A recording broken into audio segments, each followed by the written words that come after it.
সামনে একটি গাছের পাতা একটু ছিঁড়ে দেখাই। দেখেন এই পাতাটা আর এই গাছ থেকে আমরা কিন্তু ছিঁড়লাম। দেখেন দুইটা পাতা।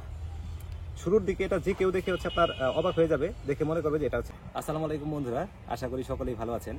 তো অনেকেই বেশিরভাগ সময় আমাদের ইনবক্সে এখন নক দিচ্ছেন যে হচ্ছে ভাই আঙ্গুরের কি পাতা দেখে যাচ্ছে না যায়। এরকম প্রায় দিনে আমরা 2 থেকে 3টা নক পাই মেসেঞ্জার হোয়াটসঅ্যাপে যে হচ্ছে পাতা দেখে চেনা যায় কিনা। অনেকেই ফোন করেও বলেন যে ভাই আঙ্গুরের জাত চেনার উপায় কি পাতা দেখে। আসলে এটা আমি বলি যে আসলে পাতা দেখে কখনোই জাত বলা যায় না, তবে কিছুটা অনুমান করা যায়। সেটা অনেকে আনারের পাতার কথাও বলেন, আঙ্গুরের পাতার কথাও বলেন, বিভিন্ন ফল গাছের পাতার কথাও বলেন। যেমন আমি আপনাদের সামনে একটি গাছের পাতা একটু ছিঁড়ে দেখাই। দেখেন এই পাতাটা আর এই গাছ থেকে আমরা কিন্তু ছিঁড়লাম। দেখেন দুইটা পাতা। শুরুর দিকে এটা যে কেউ দেখে হচ্ছে আপনার অবাক হয়ে যাবে, দেখে মনে করবে যে এটা হচ্ছে আপনার বাইকুনের পাতা। কারণ হচ্ছে বাইকুনুর, অ্যাপোলো, গ্রিন লং, ডিকসন এই টাইপের, তারপর প্রেস্টিজ এই টাইপের পাতাগুলো প্রায়ই আপনার হচ্ছে কাছাকাছি 19-20-এর মতো। তো এখন আমার হাতে যে পাতাটা রয়েছে এটা কিন্তু আসলে মূলত স্ট্রবেরি ফ্লেভার। এটা অনেকেই বিশ্বাস করবে না যে যদি বলি যে এটা স্ট্রবেরি ফ্লেভার। কিভাবে? দেখেন আমাদের এত বড় একটা গাছ ছিল, এটা আমরা কিন্তু রুটের জন্য ব্যবহার করেছিলাম, আপনার হচ্ছে গ্রাফটিং এর জন্য রুট বানিয়েছিলাম। এই হচ্ছে আপনারা যে এখনো কিন্তু আপনার থোকা এসে গেছে স্ট্রবেরি ফ্লেভারের। তো এখন একটি বিষয় না বললেই নয়, যে আসলে আঙ্গুরের জাত নিয়ে অনেকেই বলেন। আজকে থেকে যদি আমরা 2-3 বছর আগের কথা চিন্তা করি, তখন কিন্তু হচ্ছে আপনার সবচেয়ে ভালো জাত হিসাবে সবুজ মিষ্টি আসছিল আমাদের এখানে, আঙ্গুর স্ট্রবেরি ফ্লেভার আসছিল।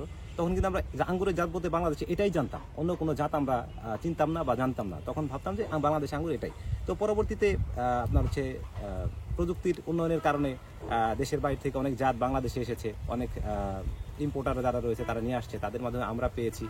এবং কি আঙ্গুরের মোটামুটি ভালো ফলন হয়েছে, যেমন বাইকুনুর, অ্যাকোলো, ভ্যালেস, লোরাসের মতো আরও বেশি উন্নত জাত, যেমন জয় সিডলেস, বিভিন্ন ধরনের জাতগুলো আমাদের বাংলাদেশে আসছে। তো এখন তার ভিতরে যে কয়টা বললাম এইগুলার উচ্চ ফলনশীল, বাকিগুলার ফলন হচ্ছে, তবে তুলনামূলক অন্যান্য জাতগুলার চেয়ে অনেক কম। তো এখন অনেকেই জিজ্ঞেস করেন যে আসলে এই সময়ে আঙ্গুরের পাতা দেখে চেনা যায় কিনা। তো আমি বললাম, আমি আবারও বলি যে হচ্ছে এই দেখেন, এটা দেখে বাইকুনের মতো মনে হলো, এটা মূলত স্ট্রবেরি ফ্লেভার। তো আবার সবুজ মিষ্টির পাতা, সেটা দেখে মোটামুটি অনুমান করা যায় যে এটা পাতা সবসময় একই রকম থাকে। দেশি যে ভ্যারাইটি লিরা, কিছু জাত আপনার চেনা যায়, কিছু জাত হচ্ছে চেনা যায় না।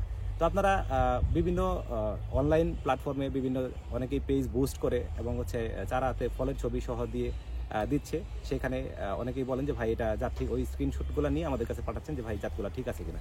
আসলে এটা আমার পক্ষেও বলা সম্ভব না, বা এটা কেউ 100% বলতে পারবে না।